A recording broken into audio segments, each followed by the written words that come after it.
And I was interviewed with AJ Awesome once. Let's go. Let's go. And I was wondering if you would do any more matches of this style and the insanity of this match after this one. That would be pretty awesome to me. Yeah, I love to do something different than just your standard wrestling match. So I tend to like these types of matches. There are some people that doubt you and your ability as the AEW Tag Team Champion. What can you say to those people? Really all I can say is you gotta watch. I found there are people who will kind of try and talk negatively no matter what you do. And some people are never gonna be happy with it, and it kind of is what it is. But I really enjoy what we're doing, and I feel like when I listen to what's going on out there, the rest of the people really enjoy it. So I try not to worry about it too much and just, watch and see what we're doing. Once again, great match tonight. And how was your time training with Harley Race? Research done. There's hope for regeneration. I thankfully never actually trained with Harley.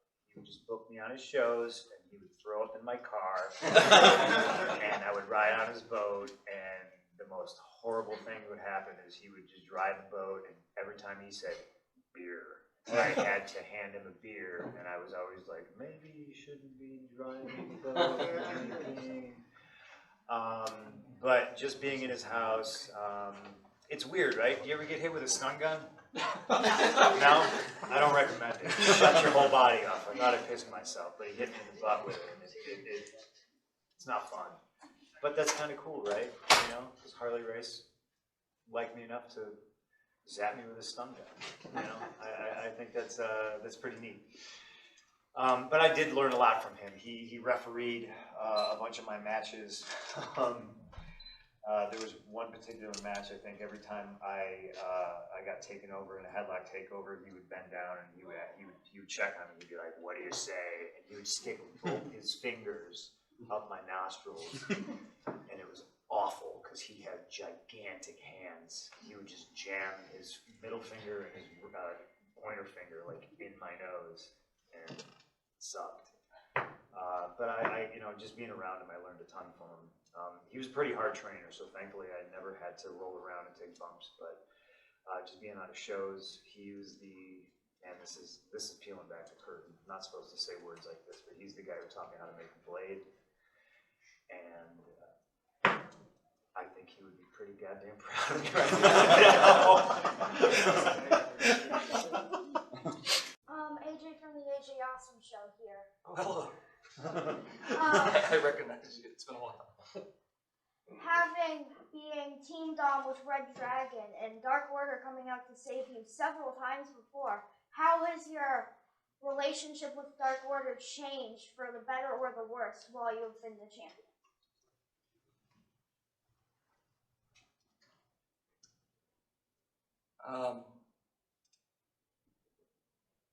It's tough. I don't know. I probably need to talk to them after tonight. I definitely do. I don't want to say anything negative about those guys. I don't know, maybe it's not a good idea to say too many negative things about myself, but I certainly, when we're done with this, I hope they're still here. I could find them. Alex, I don't know, I'm sorry, it's not a very straightforward answer. I don't know that I have one. Yeah. Hey, AJ. AJ and then Nick. Great show tonight. Thanks, man. I really appreciate that. Thanks for coming. It's always good to see you. I'm glad to be back to getting you in person. It was good to see you on Zoom for a while. Yeah, it was good to see you too. Thank you. Whenever you were in St. Louis, you said to the St. Louis crowd that you would make it up to St. Louis. What are you planning to do in St. Louis or around St. Louis, and can you share it with me? We're still working on it. The person who I'm working on it with is in the room, and and so it's something we're going to address. We're trying to find dates. I mean, part of the reason it was really cool because that's one of those situations where you go out and I've never gotten. I don't want to jinx it. I don't want to jinx it. I'm not going to say it. I'll say it, screw it. I'm gonna just jinx it. It's gonna happen for sure now someday. I've never gotten booed, and when I went out ever. And that was one time where when I went out, I was the only time I've ever really been nervous about it. And I went out and I just was like super honest, and it was really cool because again, like wrestling fans, like if you're honest with them and tell them what's going on, like they'll be pretty cool. And I think that's what makes like wrestling fans and wrestling people like really awesome. And like that's what I don't know if wrestling people, I don't know if wrestling fans are used to honesty. I don't think they are, honestly. I don't think wrestling fans are used to honesty. I'll tell you one thing I know from experience of being in the business a while: wrestlers are not used to honesty. I have a nickname in English football that I was given by a player that I really respect, and he's done so much for me, and I've been through so much with him, and that is the most honest man in football. And the player is Alexander Mitrovic, and I've been through a lot with him, and most of you are not going to know who that player is, but he happened to set the scoring record in our league this year, and we still have 12 matches to play, and he's already set the record for scoring bit all time. So we've been through so much up and down together, and I have so much respect for him, and he said a lot of things to me, and that was one thing that's always stuck with me. So I try to be honest with people, and English football and European football in general, not the most honest place. So that might be like being the nicest guy in prison, but I appreciate it. And in the wrestling business, it's also being the most honest wrestling promoter, probably. Again, like, you know, it's not the highest praise, but I do try to keep it honest and with the fans and with the wrestlers. So it goes a long way. So St. Louis, you asked me a specific question. I went out and I told the people, like, yes, this was really difficult because we had we had a plan to come out here. And I can't do it here.